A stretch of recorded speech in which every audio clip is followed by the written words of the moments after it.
Hey guys, so today I'm gonna show you how I prepare my blue crabs. So as y'all know, I'm from the water. I'm from 757 from Virginia Beach. So this is all we eat. This is all I've ever eaten since I was like 4 years old. It's crab legs, seafood basically. So I like to get my crabs already steamed and seasoned because I ain't got time to be messing with no crabs and having them crawl all over my house.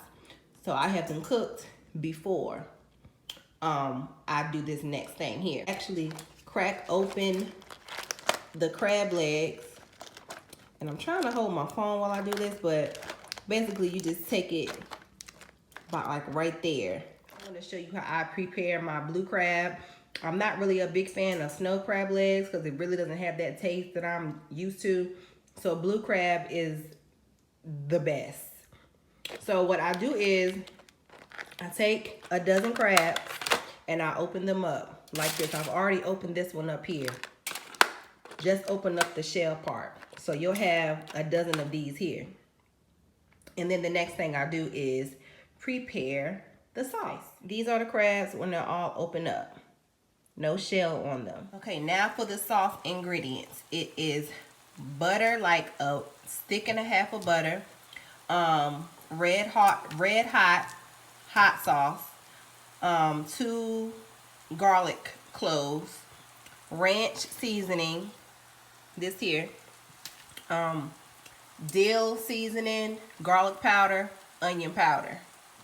And I'll put the pepper on after, but you mix everything up and let it cook in this pan here.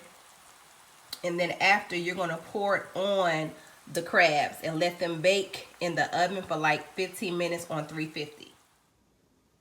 Just pour it on.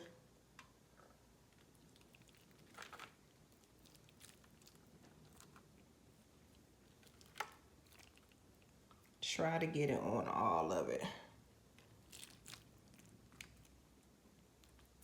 And then just a little bit of pepper. And then you bake it in the oven for about 15 minutes. Them out of the oven. Oh my God, I'm about to throw down. So use this recipe, guys. It's the bomb.